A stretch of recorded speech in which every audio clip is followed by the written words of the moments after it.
오늘 본문의 말씀은 호세아 9장입니다. 호세아 9장은 호세아가 전반부 후반부로 되어져 있는데 1장부터 3장까지가 현실적인 사건으로서 이 호세아와 그 결혼한 가정을 통해서 주시는 하나님의 메시지라면 이 4장부터 14장은 후반부로서 하나님께서 총 9번의 이스라엘의 심판과 회복의 예언의 말씀을 하시는 중에 오늘 본문의 말씀은 그 5번째 예언의 말씀이라는 것이죠. 하나님께서는 북이스라엘에 임박한 심판의 날이 이르게 될 것을 말씀하고 있음과 동시에 이와 같은 심판이 임하게 되는 이유를 분명하게 말씀해 주고 있습니다. 오늘 본문 7절 상반절 말씀을 보시면 형벌의 날이 이르렀고 보응의 날이 온 것을 이스라엘이 알리라라고 말씀하고 있습니다. 하나님께서 말씀하시는 바는 날이 임한다라는 것인데 이 날은 좋은 날이 아닙니다. 북이스라엘에게 하나님께서 형벌과 보응을 주시겠다라는 그때를 말하는 것이죠. 벌을 받으면서 동시에 북이스라엘이 그동안 했던 모든 것의 대가를 치르는 날이 임하게 될 것임을 분명하게 말씀하고 있다는 것이죠. 그럼 왜 북이스라엘은 하나님의 벌과 대가를 치르는 날을 맞이해야 하는 것일까요? 오늘 본문 17절을 보시면 그들이 듣지 아니하므로 내 하나님이 그들을 버리시리니 그들이 여러 나라 가운데 떠도는 자가 되리라 라고 말씀하고 있습니다. 그렇습니다. 그들에게 하나님의 벌과 그 대가가 임하게 된 이유는 그들이 하나님의 말씀을 듣지 않았기 때문에 그렇다라는 것이죠. 여러 나라에서 떠도는 자가 되는데 왜 떠도는 자가 되는 것입니까? 그들이 하나님의 말씀을 듣지 않음으로 인하여서 망하게 되었기 때문에 그렇다라는 것이죠. 생각해 보십시오. 그들이 망하지 않았다면 그들은 떠도는 나라가 될 필요가 없습니다. 그들이 전쟁에서 패하지 않았다면 그들은 절대로 떠도는 나라가 되지 않았을 것입니다. 그런데 하나님께서는 분명히 17절 말씀에 그들이 여러 나라 가운데 떠도는 자가 될 것이다 라고 말씀하시는 것은 그들이 망하게 될 것이기 때문에 그렇다라는 것이고, 그렇다면 그들이 왜 망하게 되는가라는 것을 말씀하시면서 동시에 그들이 하나님의 말씀을 듣지 않았기 때문이라는 것을 너무나 분명하게 말씀해 주고 있다는 것이죠.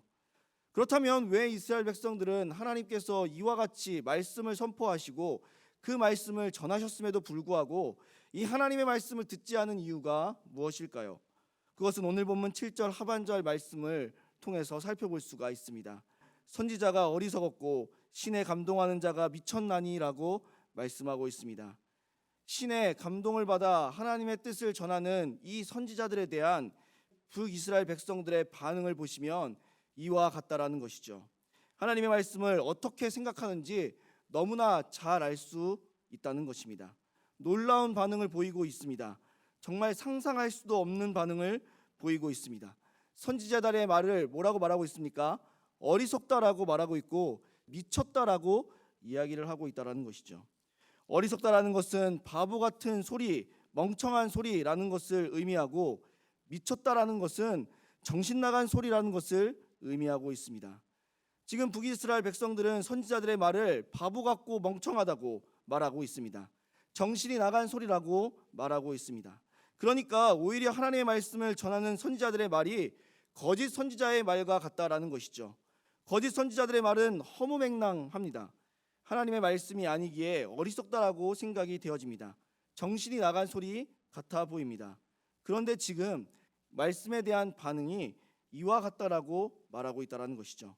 한마디로 이 말씀을 들을 수 없는 말씀, 들어서는 안 되는 말씀으로 생각하고 있다는 것이죠. 왜 이렇게 극단적인 거부감을 표출하는 것일까요? 방귀 낀 놈이 성낸다라는 말이 있습니다. 방귀 낀 분은 왜 화를 낼까요? 자신이 그와 같지 않음을 강조하기 위해서 화를 내는 것입니다. 자신이 잘못한 것을 알고 있지만 내가 잘못하지 않았다는 것을 내세우기 위해서 오히려 화를 내는 행동을 통하여서 극도의 거부감을 표출한다라는 것이죠. 하지만 정작 중요한 것은 무엇입니까? 그들이 잘못을 저질렀다라는 것이죠. 그들이 죄를 짓고 있다라는 사실입니다. 자신이 잘못한 것을 들켰기 때문에 이와 같이 심각한 거부감을 극도의 과민 반응을 보이고 있다라는 것이죠. 하나님도 북이스라엘 백성들이 이와 같이 반응하는 이유를 분명하게 말씀해 주고 있습니다.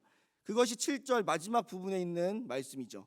이는 내 죄악이 많고 내 원한이 큼이니라 라고 말씀하고 있다는 것이죠. 자신들의 죄악이 많음을 알고 있습니다. 자신들의 원망이 많음을 알고 있습니다. 그런데 자신들은 죄인이 아니라는 것을 알리고 싶어 합니다. 자신이 죄를 지었음에도 불구하고 여전히 자신은 의인이라는 것을 나타내고 싶다라는 것이죠. 그러니까 선지자들의 소리를 무엇이라고 말하고 있는 것입니까? 이 말씀은 말도 안 되는 소리다라고 외치고 있다라는 것이죠. 그러면서 더 이상 하나님의 말씀을 들으려고 하지 않는다라는 것입니다. 이것이 죄인들의 모습입니다. 죄인들은 자신의 잘못을 지적하는 말씀에 길을 막아버립니다. 더 이상 들으려고 하지 않습니다. 바보 같은 소리 한다고, 미친 소리 한다라고 말합니다. 결국 그들이 이렇게 반응하고 있는 이유는 회개하고 싶은 마음이 없기 때문에 그런 것입니다. 정말 회개하고 싶은 죄인들은 이러한 말씀에 오히려 귀를 기울입니다. 그리고 그것이 자신의 모습이라는 것을 인정하고 회개하며 용서하는 삶을 살기 위해 노력한다라는 것이죠. 제가 많습니다. 제가 하나님에 대한 원망과 불평이 많습니다. 나를 용서하여 주십시오라는 것이 회개할 마음이 있는, 그리고 하나님의 말씀에 대한 올바른 반응이라는 것입니다. 사랑하는 우리 성도님들, 오늘 본문이 주는 교훈은 한 가지입니다. 오늘 우리의 모습을 살펴보아야 합니다. 하나님은 오늘도 우리에게 말씀하십니다. 우리의 죄가 많고 내 속에 하나님에 대한 원망과 불평이 가득해 있다는 사실을 알고 있습니다. 그래서 말씀하시는 것이죠. 나의 죄와 나의 모든 원망과 불평을 인정하고 회개하여 하나님께 돌이키시기를 원하시기에 오늘도 우리에게 말씀하고 있습니다. 그런데 우리는 그 소리가 듣기 싫다고 길을 막고 있는 것은 아닌지, 그 말씀이 너무나 나에게 가슴 깊게 오는 것이 싫어서 하나님의 말씀을 거부하고 있는 것은 아닌지 우리의 모습을 살펴보아야 한다는 것이죠. 우리가 이렇게 반응한다면 그것은 우리는 죄인임에도 불구하고 회개하고 싶지 않아서 그 말씀을 부정하고 있는 것은 아닌지 우리의 모습을 살펴보아야 한다는 것이죠. 오늘도 하나님께서 우리에게 우리의 죄를 지적하시는 말씀을 하실 때에 거부하고 길을 막고 듣지 않으려고 하는 것이 아니라 아프지만 나를 용서하시고 나를 돌이키게 하시려는 하나님의 마음을 깨달아 우리가 회개할 것이 있다면 회개함과 용서함을 구함을 통하여서 하나님의 백성으로서의 삶을, 하나님의 자녀로서의 삶을 살아가실 수 있는 우리 모든 성도님들이 되시기를 주님의 이름으로 소원합니다.